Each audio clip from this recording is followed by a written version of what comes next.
Cybernation Uncensored.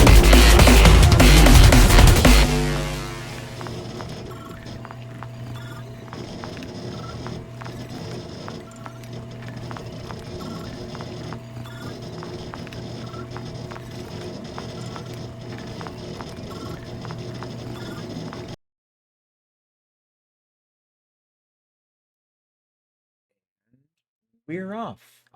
Hello everyone who is in the chat. This is Talk Nerdy to Me. This is Cybernation Uncensored by Night.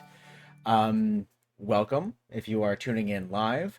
Also welcome if you're tuning in with the VOD in the future. This is our once a month at the top of the month Friday show where we talk about nerdy news, tech stuff, and tabletop shenanigans. And any prefix and suffixes you prefer.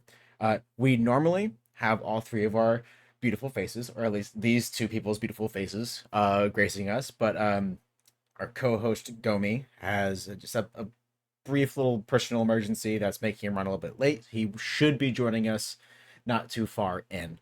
But with that being said, we can, Gomi can introduce himself when he hops in.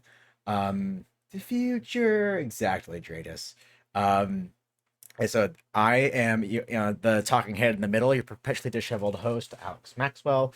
I where I've been this is what, like 15 months with Cybernation Uncensored. I am part of the every other Monday game, which is The Last of Us, using the Modifius 2D20 system, and our Saturday game was a team plug and play, recently changed because we're going to be trying out a bunch of different new systems. Right now, after some lifetime delays, we're going to get back into Cyborg, which is a huge riot. And with my lovely one co-host for the time being, Rem, go ahead and introduce yourself. Hi everyone, I'm Rem. I own Rem Alternus Productions, and I am the community and marketing director for Catalyst Game Labs. It's been busy. It is con season in full swing. Was just at Origins, planning for Gen Con.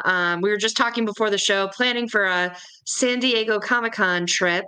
And gosh, what else? Live streaming has been great. We are streaming 5 to 6 days a week over on twitch.tv/Master of Rem. And we are on Gen Con TV still every Thursday. I do an interview with a celebrity industry game designer guest. This past week was Andrew J. Lucas, who has worked on a variety of role-playing games and and sci-fi and fantasy. So really cool stuff. And then we play Shadowrun every week on twitch.tv/GenCon TV every Thursday.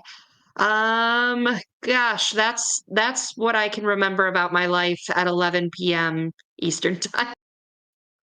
I we have quite the eclectic bit of time zones on this talk show. I'm spoiled little blonde boy here over Pacific time. Uh, but yeah, so we usually kick it off with our talk about AI, but since our resident AI tech expert is not present, as I don't like kicking off, because I like to close things off, and also I tend to not have all that much to say unless I have someone to bounce off with. So Rem, uh, tabletop stuff, tabletop news. What's hot off the presses today? Well, to start with, the big con of the year is coming up with Gen Con. That is the first week of August this year. And man, it's I'm excited to see what happens this year because I think it was the 50th anniversary was before COVID, and their numbers hit 70,000 attendees. So I don't know if we're on track for that after, if we're still ramping up from COVID or if we're there yet. But I'm really excited to see what's coming this year. Oh yeah, those, like, especially for Gen Con, seeing the what one day, one year, not this year, but some year I will go. Otherwise, my like my nerd card will remain unstamped for my full playthrough. I will not be able to get a platinum trophy on my life if I don't get to go to that in Dragon Con. But no, it's all the like the it's the adventures that first come out, like those like for a myriad of systems, it's something that I had the I had a an offer to do some Kong Skull Island adventures, but the offer fell in my lap like 2 days before the deadline, and it's doing a 15-page adventure right, like at the tail end. I do need a hyperbolic time chamber to do it. But now seeing the like what those adventures can be for any system, saying like what the like it's like what E3 was before that what the way of the dodo. Um, but I'm glad to see that like Gen Con's still around for both like big and small press, and there's always something Yeah, rich to see. I'm excited to like talking about the specific campaigns and things you can get involved in. I mean, with Gen Con, it's so massive that there's something for everyone, and even just if it's a first time like walkthrough of the vendor hall, like the spectacle of how massive it is entertaining enough for the entire week if that's all you want to do to get started. Or you pick your favorite game and hang out there all week and you make friends everywhere.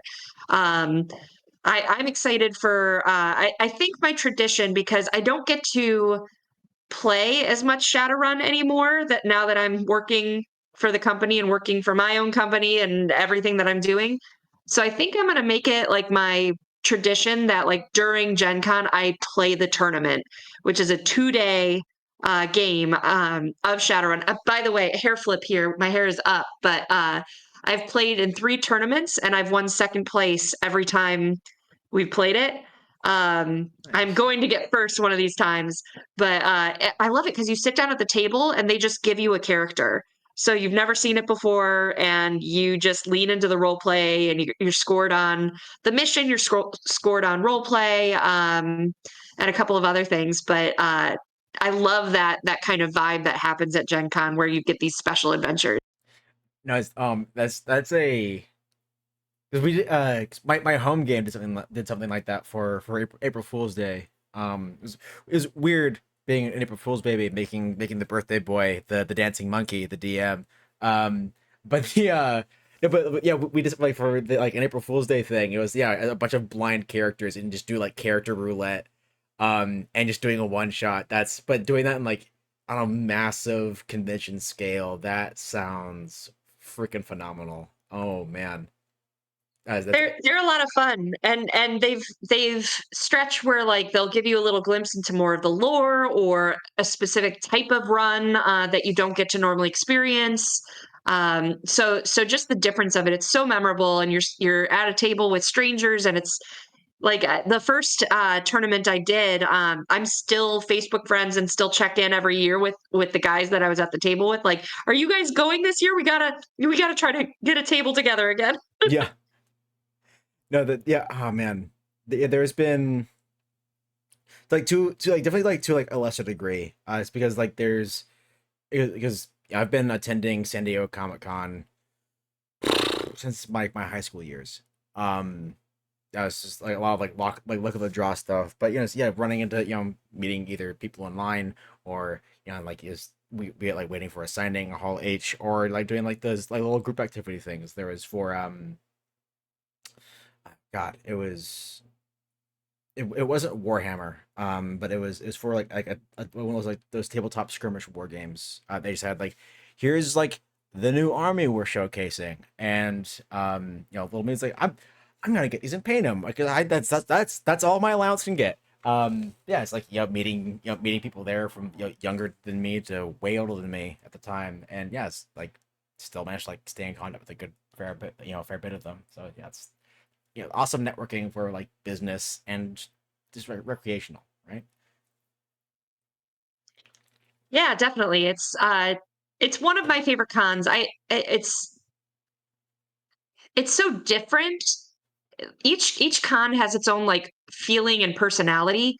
I'm really excited because this will be my first San Diego Comic Con, and like Oh, I'm looking forward to the spectacle, like I was saying about Gen Con.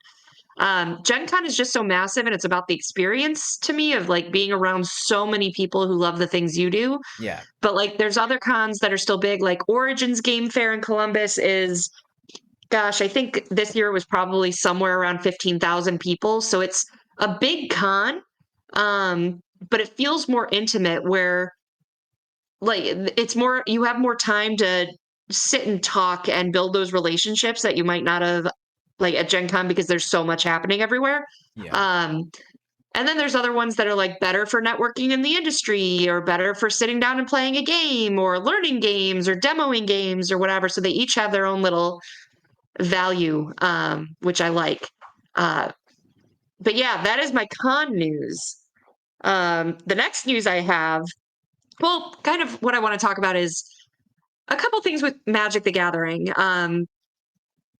I have never played Magic. I would love to, although it's one of those things that I want to distantly play because kind of like World of Warcraft, it's like, do I have the time and money to get into a new drug? Like, Yeah.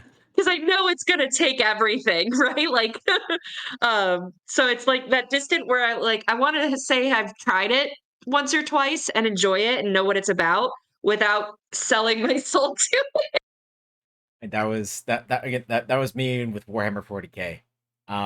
Oh my god. Uh and, and yeah, it's a good like yeah, that is a big investment of a bunch of little plastic men that I haven't played with in a long time. I think the paint jobs are nice enough, but oh my, yeah, there's like because my buddies and I, yeah, we would go to like back when Games Day was a thing, which was like like the con for for Games Workshop stuff. Like we'd be going to like 3,000 point tournaments. That like 3,000 points means you've spent about as much dollar wise on your army. um but yeah, no, that's the yeah, it's an expensive hobby, and it seems like, yeah, Magic has 'cause I've got this is going from like an outsider perspective. Most of my friends are super into it. They've tried to get me into it, um and either I'm too dumb and that's it. But it's like it doesn't mesh with my brain. The art's pretty. Orc brain like pretty art. But no, it's just one of those things I could never get into it, and then but I always every single week it seems like get just inundated with the latest Hasbro drama involving Magic the Gathering. Yeah, well, the latest, whether it's drama or a celebration, has been, they've been expanding into other IPs. Like there's the Lord of the Rings version now. Mhm. So that's been doing incredibly well. Um, and seeing some of the other things, I think they announced another one. I can't remember what it is off the top of my head. Was it like But one Stranger? of Was it like Stranger Things or something? maybe I'm gonna have to look up what it is. But I one of the things that really kind of as I was doing my research on this and kind of browsing the headlines is there's not really a That's good okay. I've only event. just got back home after dropping Sophie off. Oh, He's hi back. Gomi, we can hear you. We can hear you, Sorry. but we can't see you. We're covering some tabletop stuff right now, so go ahead and hop on in. Oh, and we've Where the been hell moved is it? about. I've Oh, just I walked am in the Gomi. door. Okay. Sorry about being I'm, late. All good. I'm Lady Alex now. Yeah. Cool. I have no idea um, what's going on, but that's part of the so yeah, course, really. we were just talking about Magic the Gathering, and one Oh, of yeah. the things that is kind of that I came across, there's going to be a Kickstarter project that is about an app for event planning for Ooh, different okay. Magic events. Like it's not just tournaments, but it could be like local game stores, it could be virtual, it could be at a con, it could be at a bar down the street or whatever like that. But you can actually schedule these events and say how many people you're taking and stuff like that and sign up there. And like that just kind of surprised me because as I started doing my research, I was like, man, like this doesn't exist. Magic has been Hmm. around for quite a long time. It's such Yeah, a so huge fan base, but like most things in gaming, it's unorganized. Oh, Yes. completely. And Dradus came in with a much appreciated fact check. They did Stranger Things already. It is but the Doctor Who, the next big that's one's it. Doctor Who. Yeah, there we go. Okay. Thank Yeah, you. I mean, I know for Magic the Gathering, I got involved back in, it'd be 93. Our entire household was playing. It was, a lot of fun. But I sort of hit the point where I had enough of it, so I decided to opt out. So I traded my entire deck for a phone bill that a friend paid. So just to sort of, well, they were worth stuff, I mean, I had a Royal Assassin, which I think at the time was $15. But as to the rest of it, it's like, well, hey, I put money into this, I'll get a bit back out of it. But yeah, it does surprise me that there isn't a organising app for Magic the Gathering, because you can sort of see stuff for organising your online games. I can't remember the name of the actual website that helps organise D&D games, but a lot of people now Well, do it through Roll20. yeah, it's called LFG Commander Nexus. That's what it was, because it's LFG Nexus is the social media platform. It's a gamer social media platform, and then they are integrating with this, or to make this app that does all these events. So it's going to be called Commander Nexus. So yeah. Cool. In other news, God, I had one more thing that I wanted to talk about. I have to look at my cue card.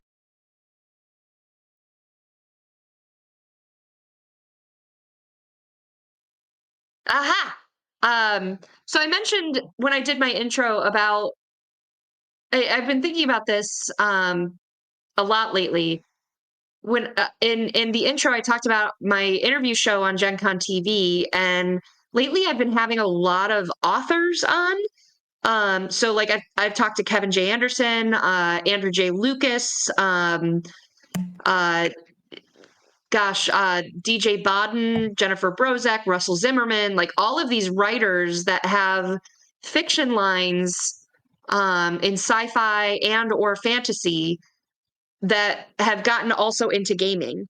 So and it seems to be one way or another where it's like they started in gaming and were writing for gaming games and then moved into their own lines of fiction, or they started with fiction and discovered gaming because of sci-fi and fantasy and the crossovers there.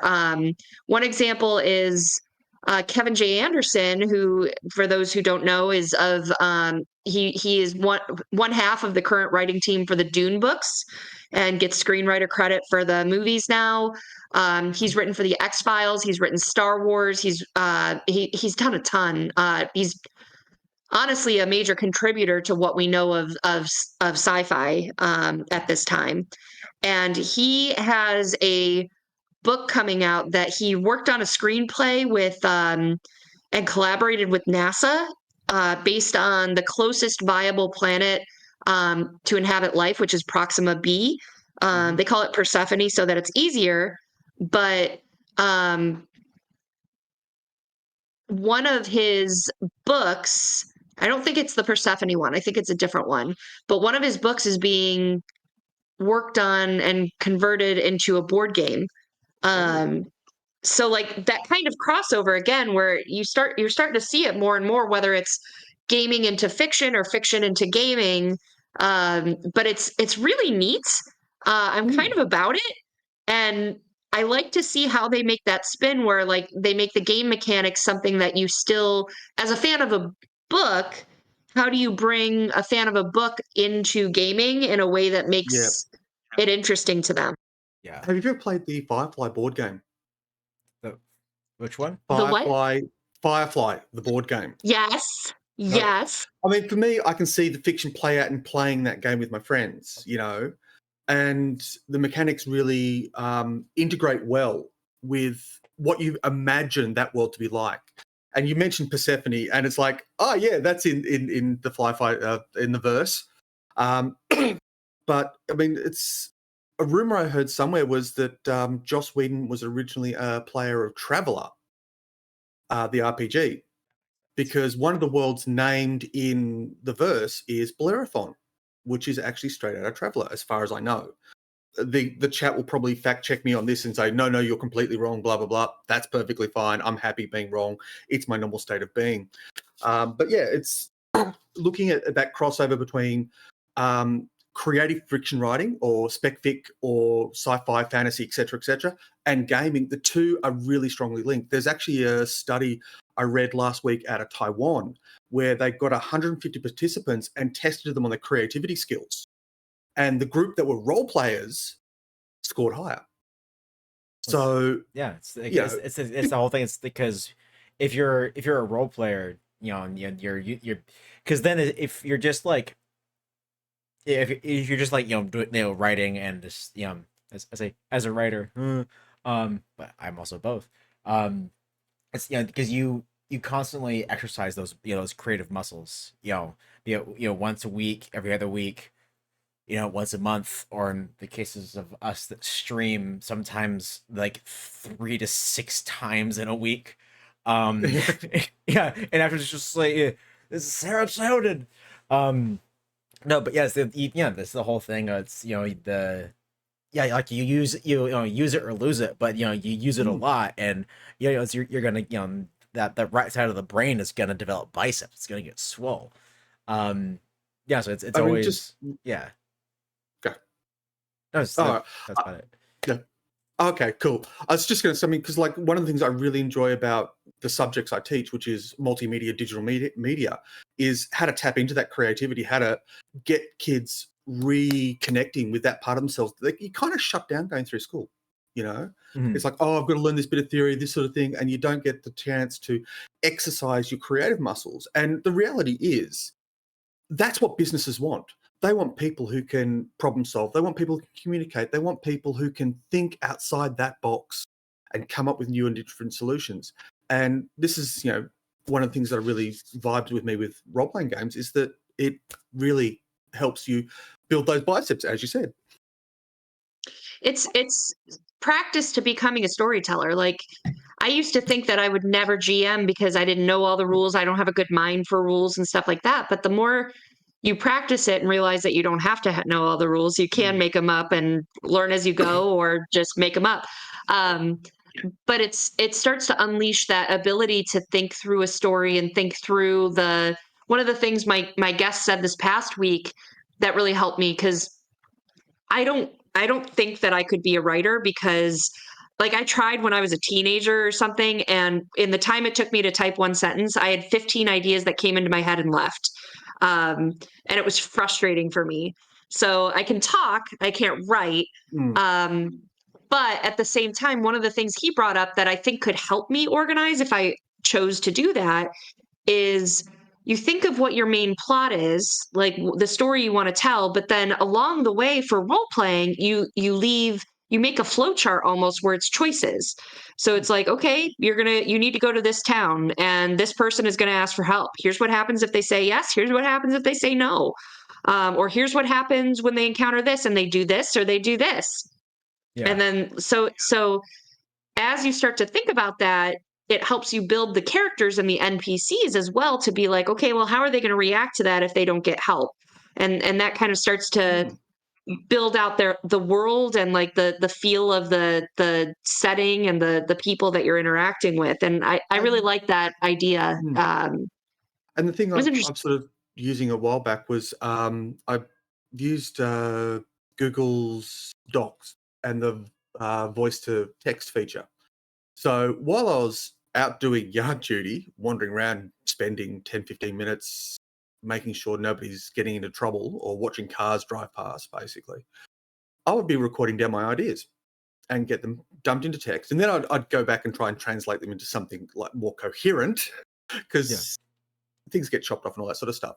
But just in the RPG, I suppose, idea space, Humble Bundle has the ultimate RPG guides for books. It's 22 books for improving your game mastering or gaming across the board. And I recently picked up Improv for Gamers, and I've started working my way through that, which are all in that sort of cohort of creative skills that we're really looking at here. Excuse me. So if you want, I'll keep going, because Humble Bundle has some really good stuff at the moment. If you're into Red Sonja, she turns 50, and there's 21 comics for her. There's for the Warhammer fans out there, there is a black library of books, which is 22 of the things. No, 23. Not exactly my jam, but it's still out there and great stuff. For more general knowledge side of things, you've got MIT's Essential Knowledge Collection, which is all these really weird titles. I should pull up one so I can actually talk about the bloody thing. But going through their list, it's like neuroplasticity. I can't even say the word plasticity. Thank you. How the brain absorbs information and deals with it and then builds it up in there. So the idea, critical thinking, memory, how these things operate. So I thought it was an interesting little pack of things to get an understanding of how people think, how the brain works, and also just general knowledge kind of stuff. And then, of course, you've got some reimagined classics and we're talking classics of literature here, and there's 59 of those books that have been reimagined and worked up. Over on the more RPG side, we've got the bundle holding, which has 4 different things going at the moment, 4 bundles, that is. Worldographer, which is basically some software keys and icon sets to do your own mapping. Inkscape, who did the campaign cartographer from memory, and a few other bits and pieces. But, if you want to be doing your own maps and that sort of stuff to help create your worlds, give a bit of structure to what you're doing. You might know the author. I'm not too certain on them. Glenn Cook has an ebook bundle with 15 novels on it. So I didn't bother grabbing any more than just what they've got there because I don't know them at all. We have Warlock and Warp Star, which is a combined RPG bundle from Fire Ruby Games, which highlights the early of classic British role-playing, 12 ebooks in that set. And Dark Eye Mega Bundle, which, please, kitten, do not stand on that. Sorry. I have a cat who's trouble. I've been painting the last couple of days, and she's already brushed herself up against the paint. And she's a black cat with white paint. It's great. But the Dark Eye is a German RPG, and this is their English translation thereof. So, things to sort of whet your appetite in that sort of idea. And that sort of covers all I've got on the role-playing angle. If you want me to dive into AI, tech, and other atrocities, I'm happy to do so. I think just one thing to round off tabletop news. This is a bit like not quite kind of seeing you in-house. It's because it's a member on our Discord that goes by OKSDM. They've got their own little tabletop system called Saga. That entered the playtest phase of its development at the end of last month. So if you're on the CNU Discord, now is a great time to hop in, hit up OKSDM, and get on the ground floor of it's a new indie RPG. Definitely support similar your indie press. Without indie press, you wouldn't have things like Blades in the Dark. And dedicated people who love the crowd who want to have things like Fallout 2D20. So definitely, if you're in the Discord, go check it out and see, ask around. If you're not in the Discord, well, join. Yes, it's a cool little hovel of a Thorpe even of like-minded folks that love tabletop role-playing games, Cyberpunk, dystopia, sci-fi, fantasy, etc. There's a whole bushel of creative folks. We got streams all the time, casting, etc. But so we've talked about dystopia.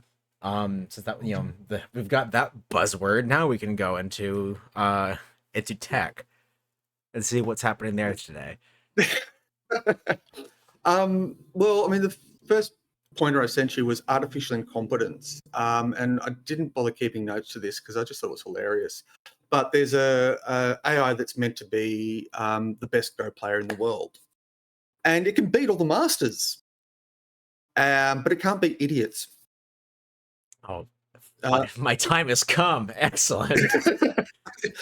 yeah, that's the base thing. It's like novice players or people who don't really get the game and don't have all the complex strategies.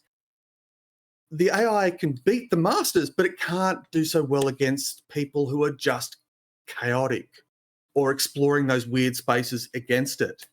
So it stumbles a little bit. And I should have sat down and written up more of this because there's other bits and pieces that I've got in my email, but whoops, wrong button. But we also have maze-solving robots. There's a competition, fastest maze-solving competition on the Earth. Robots solving mazes. Now, the large ones are about yay big, so 2 to 3 inches across. Like a mouse? So well, remote, Plus the- automated little robots. Just about the size of a dormouse. Yeah, Yeah. basically. And I watched this wonderful little half-hour video on this competition that was started in, I think, in the 70s, maybe the 80s, and it was basically racing through mazes. And the maze is random. You get 5 cracks at it, and the idea is to solve it the fastest. Okay. But the thing is, once you've programmed and set up your mouse, and it sensors and all the things you built onto it, you've got to then try and race it around. And people are getting really creative in the engineering. So the maze is obviously a bunch of 90-degree turns. So in some cases, they mark a 45-degree turn and weave in and out, so to carve through a zigzag pattern. They're using sensors to detect the sides of the walls. Now, normally you'd want to be evenly spaced between the walls, but so running through, I suppose, micro drones running through apartment complexes through all the air conditioning system, that kind of stuff you could see it doing. But in this case, because it goes at an odd angle, it's got to then gauge so it won't hit any of the walls. And of course, if it bounces around and loses where it is, it's going to have a huge problem. Now they've started tacking fans to push it down to increase the traction on the ground so that the wheels don't slip, to get more friction. Because if you think about it, and there's a local Dunlop tyre ad that talks about the hands. There are 4 hands holding your car to the ground, because that's the contact surface of the wheels with the ground.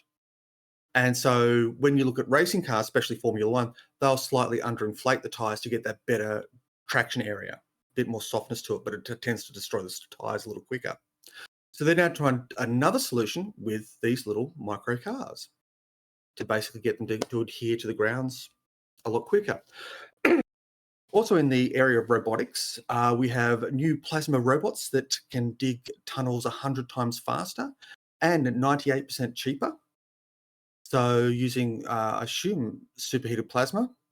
It's a San Francisco-based startup, Plasma Boring, that's basically, able to carve through tunnels a hell of a lot quicker. Also in the area of drones and drone adaptation, this comes care of the Ukraine war. We have micro drones that are set with explosives, basically holding hand grenades or small IEDs or whatever you want to term it as, to try and take out their targets, so that drone pilots are going and trying to sort of hit up their targets.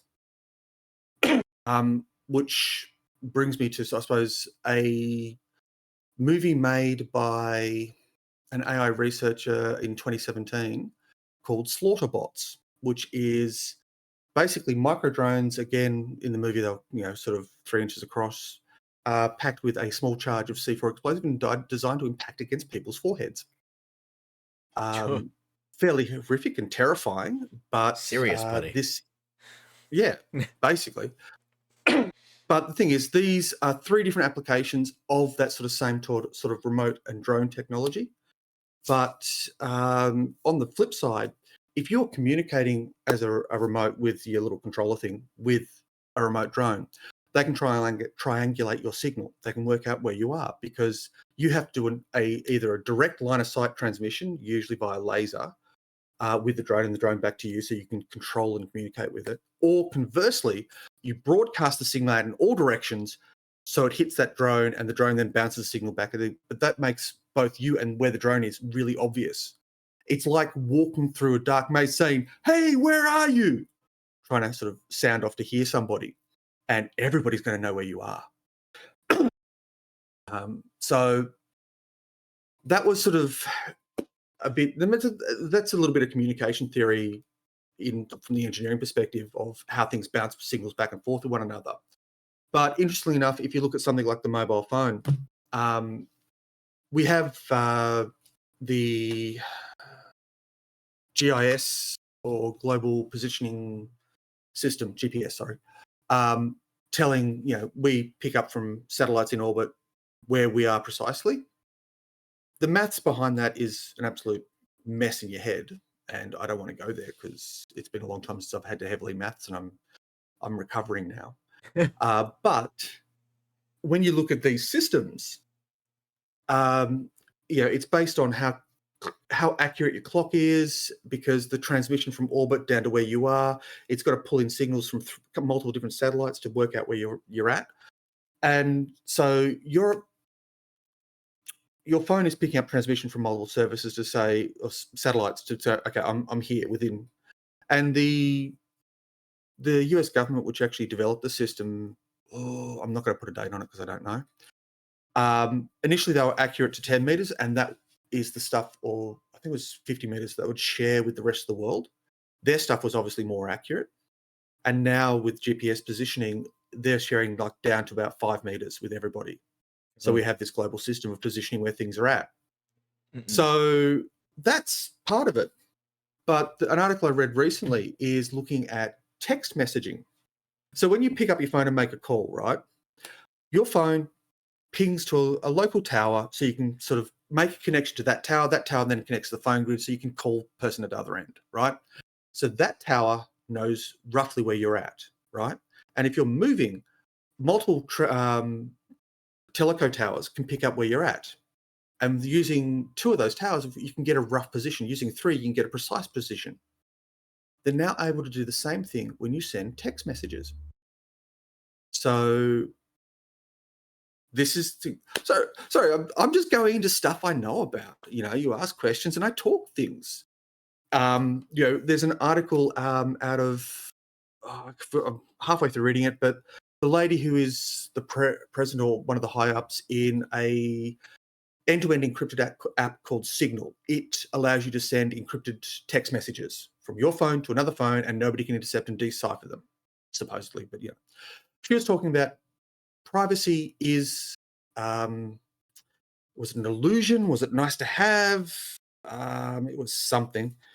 But the reality is that it's not something we're going to be having for a huge amount of time.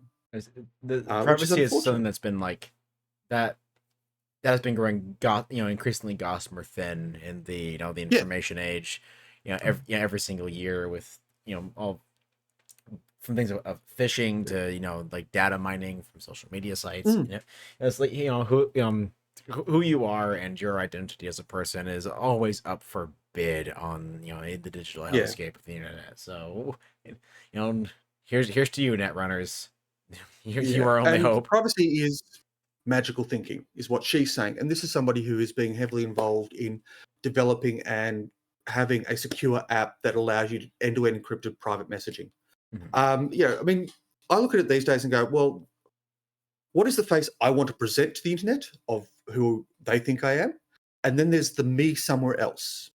Last time I talked about how they could use Wi-Fi to do 3D scanning through walls to work out see-through walls, basically. It's all that kind of stuff. But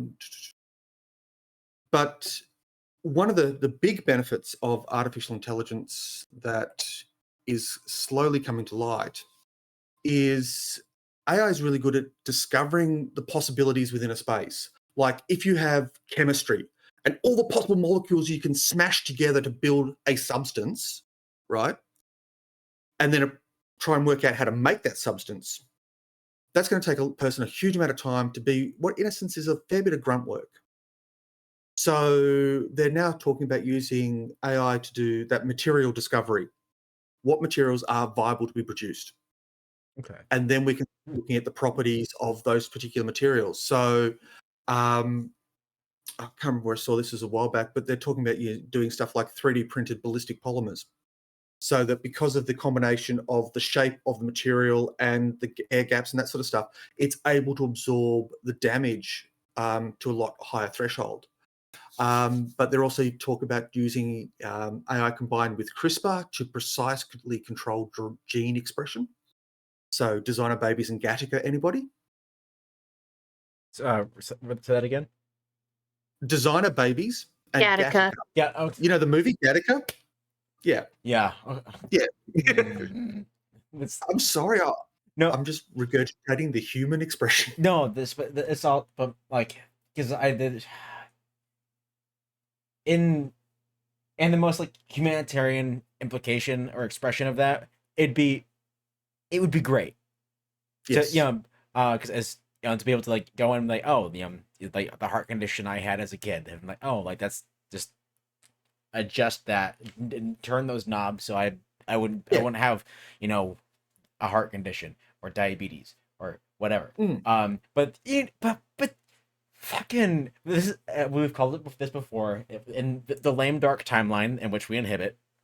Yes. No, people would immediately go high stepping with it, and it's people are the worst. So for those of you out there who aren't the worst, good on you. Keep it up. Spread the good word. I mean, the thing is, you can see them going, oh, what are the genes that work for this, this, and this? And go, everybody goes, hey, we'll grab those genes and put them in our next generation. And then in like a generation or two time, even if people can start editing themselves, everybody's going to have certain combinations of genes, which means that as a bioterrorist, wouldn't it be tempting to come in and attack something that links to those particular genomes?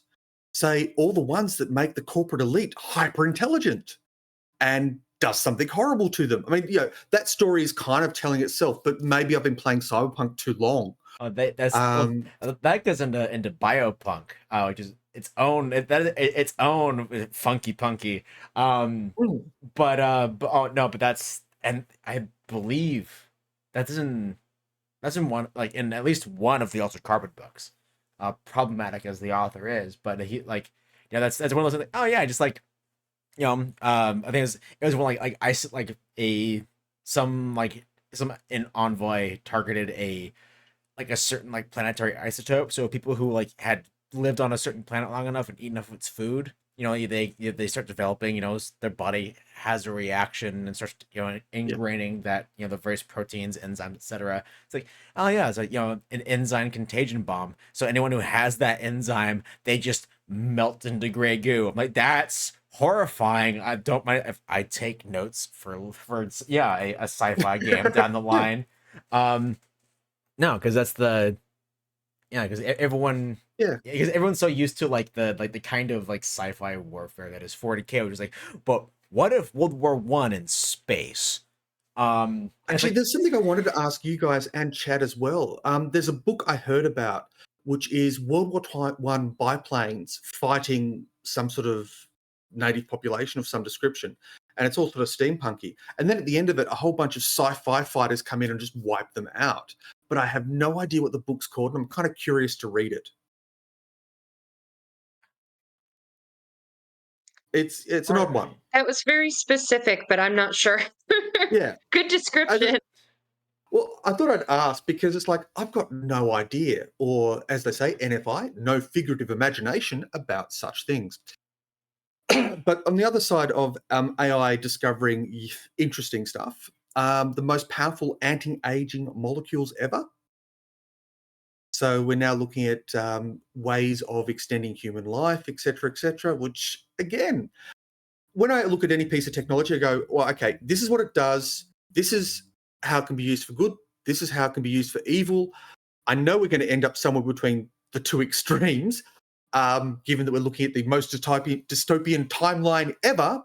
I'm pushing more to the shadowy extreme. Mm-hmm. But, yeah. But I'm distracting myself, wandering off topic as always. Actually, this one I picked up last month is AI can now fool voice recognition. And this is something flagged with problems here in Australia with our Australian tax office, similar to, I assume, the IRS for you guys. Mm-hmm. And a charming little organization known as Centrelink, which I describe as hell, but is where you get your unemployment benefits. And it is part of why I despise the government. Well, that part of the government anyway. But yeah, they're now having problems detecting voice recognition, that kind of stuff. I mean, to give you a flavor of what has happened with this government agency in the past is at the moment we're having a royal commission it's just been released into this robo-debt scandal where a whole bunch of automated debt recovery things were put out to the poorest and the most maligned in society to raise $1.4 billion out of them, ring up that amount of debts. In some cases, it was factually incorrect and all sorts of mistakes happened. And since we've had a change in government, the current government is looking at the previous government to, have a go at them, basically. But, it's automation. It's a wonderful thing, TM. Sorry. It just works. Yes. Oh, look, everybody has this nature of trusting the machine, trusting the computer to do what you want it to do. Having worked in IT, the one beautiful comment that I found in the uni student guide one year was that computers have allowed more people to make more mistakes more often, with the possible exception of tequila and handguns.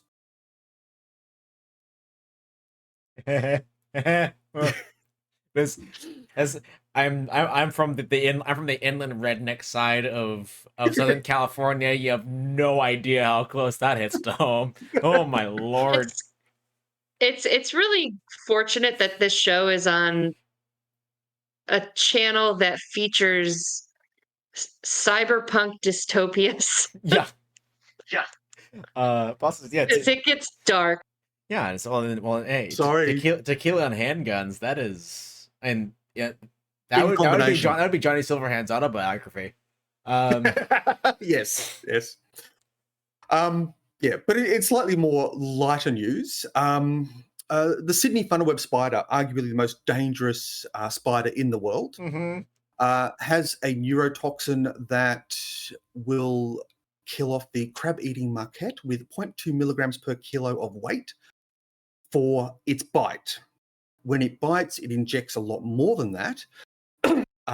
Symptoms have been described as shortness of breath, blood pressure fluctuations, culminating in hypotension, salivation, skeletal muscular felicitations. I have no idea what that word is. And death. Basically, it shuts down the muscle nervous system.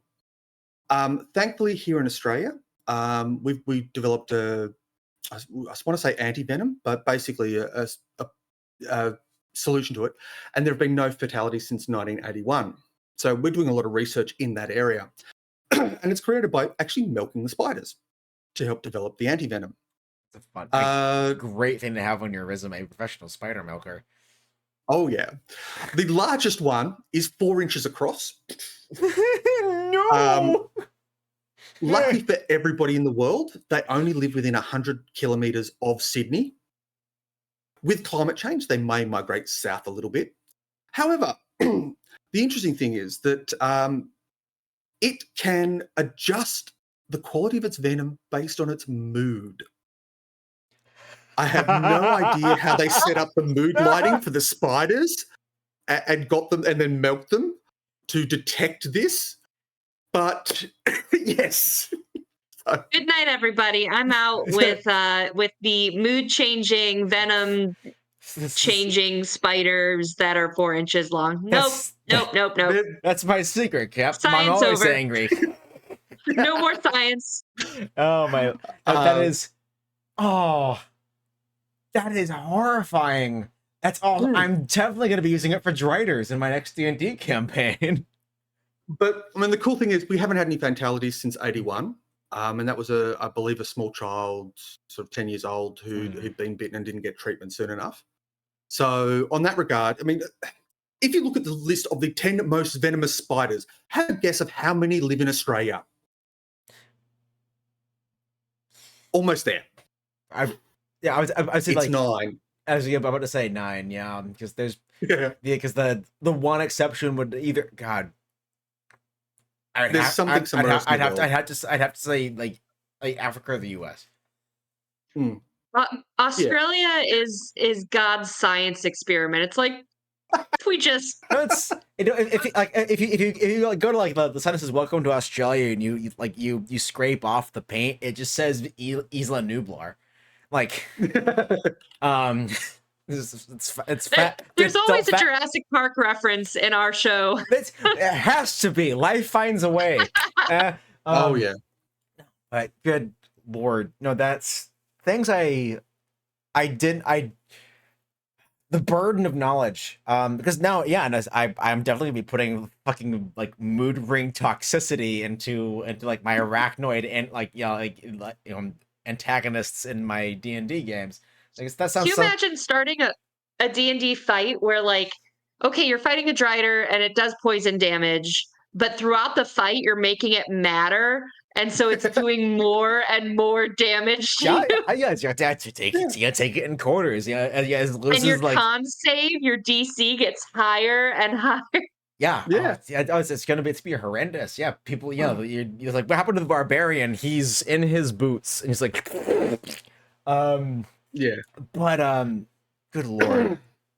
Yeah. I mean, the thing is biology is a weird one. Like when I was living 20, 30 years ago back in Tasmania, I was talking to a nurse, and she was also an SCA heavy fighter, which is Society for Creative Anachronism, a medieval reenactment society and that sort of stuff. Yep. And bloody good at it. Defense with them. Well, I used to do fencing as well until I took an arrow to the knee. Sorry, no. But what she pointed out to me is that males have access to adrenaline a lot faster than females. Like a male can click on the adrenaline drive relatively instantly. I'll say relative. I don't know the exact timing, and I'm not a bio person, so I'm just working on what I've been told. But whereas it takes a woman up to 7 minutes, and they still have that same sort of kick in. In some cases, I look at that and go, well, yeah, you say 7 minutes, but I know other people who can react a hell of a lot faster. But when she was fighting, she would take it fairly easy. And if she kicked into the zone, she'd wipe the floor with people. There's a whole research into mental states and something known as flow, of when you get into the zone and things just work brilliantly for you, no matter what you do. Flow state. Yeah. When I used to play laser, happened with me on Guitar Hero on medium. If I would get in the flow and zone out just the right way, I couldn't lose. But I do need to step back and talk about that adrenaline taking 7 minutes. You show me a 4-inch mood-changing spider, and let's see how fucking fast the adrenaline spike. Yes, I think it's very subject to conditions. As like that is fight or flight response, right? Because at that point, man, woman, other, person, ape, lizard. It is all, you go straight up to the fucking way back shadowy part of the Disco Elysium brain, where it just goes, run or fight, and you just have to decide. But it's not even a decision, you just do. Yeah, it's analog. It's a switch on or off. But that is the adrenal response and like the aggression response. That explains the majority of Twitter and Reddit. And all the toxic little shits on there. It's like, oh, someone something mean, and they immediately respond instead of go outside and touching grass. That's the reason why I won't go near Fortnite. I don't want to deal with skanky 13-year-olds. Yeah. I'm so sweaty. Why? That's adrenaline, Timmy. Yeah. God. But going through and playing laser tag was a hell of a lot of fun, because you get into the zone and you just be walking through the maze. And for me, I'd always hit this 30-second period probably about half an hour in, where I was just unstoppable because my reflexes were on point and I was just carving my way through there. Can't do that these days because, gee whiz, I'm old and dilapidated. And having played FPSs against 14-year-old or year 8 students and getting my ass handed to me every single time. Yeah, I was going to say 30 minutes into laser tag for me, and they can find me because of my heavy breathing. Like, this is when I was 22 and playing it on a weekly basis, because you need something to get out of the house and have some fun. All right. So we've also got Kevlar, fancy materials. We're at 5 minutes to the end, guys. Yeah, Should we? It's probably wrap up, because I'll wrap us up because my stuff is relatively quick and simple. I will start with the writer's strike is still active. It's an ongoing thing.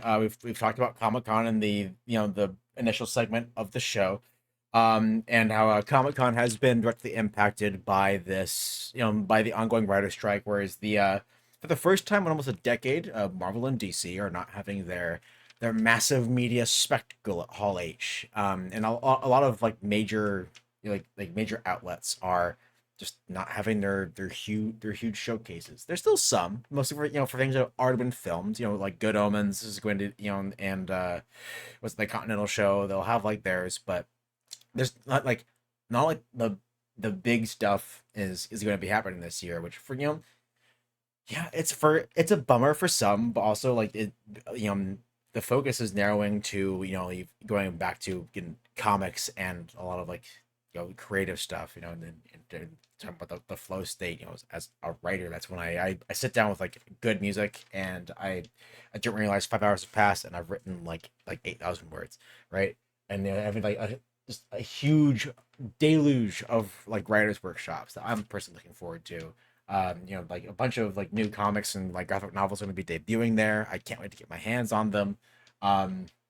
It's because that's what Comic Con was for me way back then, Oh, right?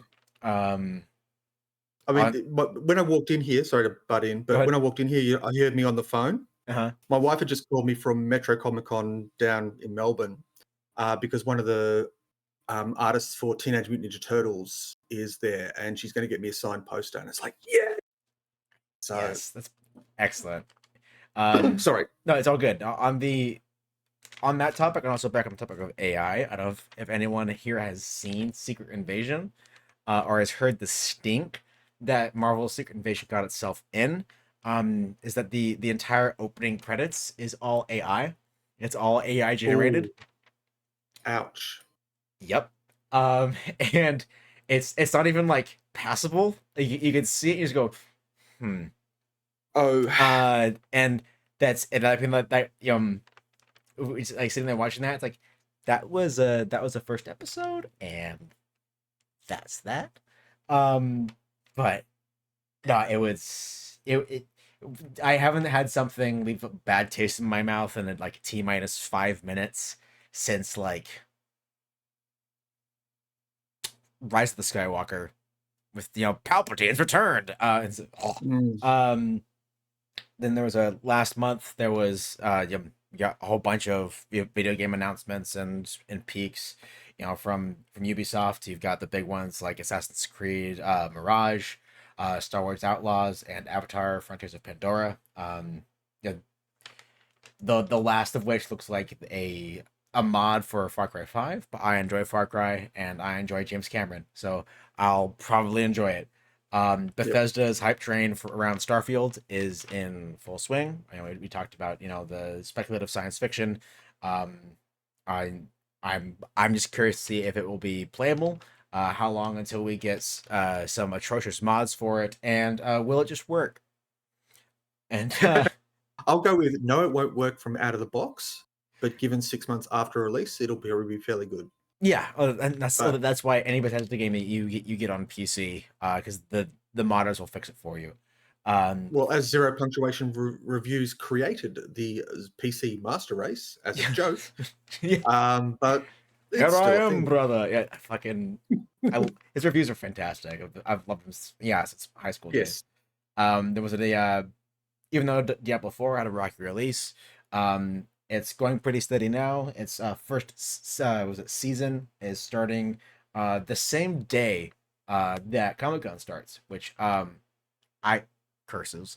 I'll be behind all of my usual war party, and then everyone who's knows about Diablo 4 knows about Overwatch 2 and how the game just shouldn't exist.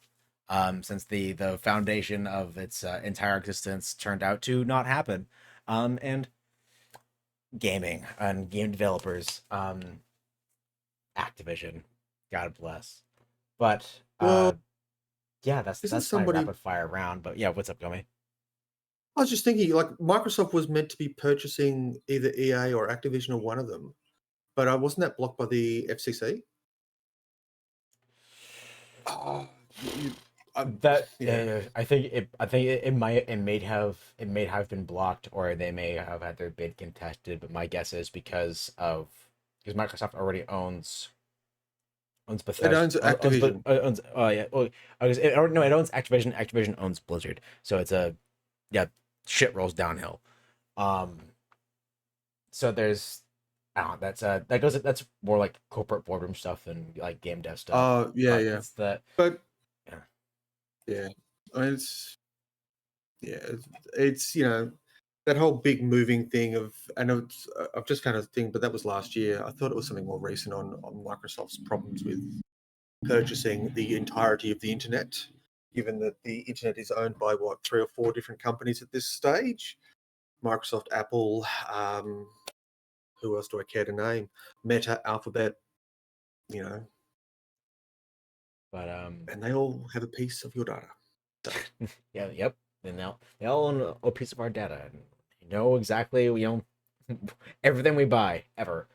But rounding that all out and wrapping this all up, the dark side of technology aside, it is always cool seeing, when, especially I'm going to school in game development. I was in college when like Unreal 3 was transitioning to Unreal 4, and then seeing just now what these engines are capable of, and the high fidelity and the what they can get out of Unreal 5 is insane.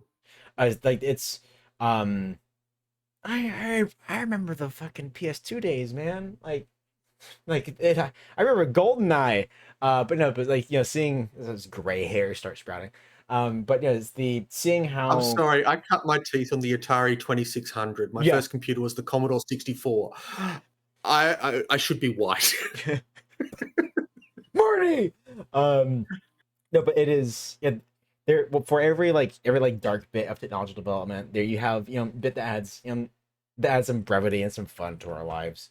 I do miss about youth, when you can't think past your own door of the room that you're in, the excitement of advancing technology without the consequences of advancing technology. I miss that naivety. I miss being excited about the new product coming out without all the like I'm a bad person if I buy this, but I might buy it anyway. Well, the way I've always worked it is I follow the trail edge of I don't follow the leading edge of technology. I follow the trailing edge. So stuff that is in the current release, because it'll do what I need it to do. And been working with computer hardware forever. A lot of that leading edge tech is overhyped and overpriced. Look at people lining up for 3 days to get the latest iPhone. And Apple, as I think I said it before, Apple does 2 things really well: design for the look and the marketing. And to build up their hype train, that's a well-oiled machine. So anyway. But anyway, yes. So that is, wrapping this all up. We're going into, we entered summer properly last month. July always marks the nerdy out, just absolute deluge of amazing nerdy material. We're gonna be getting so many shows, so many games, so many movies, and to keep getting the best quality, I hope the writers and directors on strike get the deals they want, because then we get more of the good shit, and no one relying on ChatGPT to write the next season of whatever the hell. But with that said, this has been Talk Nerdy to Me on Cybernation Uncensored by Night. I am Alexander Maxwell. I'm your disheveled talking head in the middle. I've been joined by my lovely co-host Rem and my lovely co-host Gomi. Gomi, you did not get to to really do your introduction since you were out taking care of things like an adult. I was busy dropping my daughter off to her D&D game, so I can quite happily forego my decision. Supportive father and acceptable. Yeah. Yeah, of course. I mean, hell, zip out there, drop her off, come back, her and a friend. So she's playing a fighter modeled on Kronk from Emperor's New Groove. Oh, give her a high five when you see her next. Oh my god! I will do so. It's all coming together. But yeah, so I mean, she's enjoying it. I mean, her and my eldest's love of gaming starts from a car ride when I just started riffing while I was driving, and ran them through an adventure as we invented on the spot. So it's good to see it come a long way, and it's good to see her apply her creative energies in such a wonderful medium. Excellent. So yes, I'll happily forego my introduction and wrap it myself up there. But yeah, Dratus is right now. Kronk is my spirit animal. Yes, complete with little shoulder angel and devil. It's like, what does that have to do with anything? But anyways, yes. So this has been our show, everyone. Thank you for everyone who popped in, and for the future, look for us the first Friday of next month. If you aren't part of the Cybernation Uncensored Discord, come in and join up, drop on by, and you'll get live updates on not just this stream and when it goes live and what we'll be covering, but also the many other streams we do, about like 1 or 2 a day. On Fridays we do 3, the first Friday of every month anyway. But with that being said, you all have been lovely, and I can't wait to see you all next time. So until then, take care. See ya.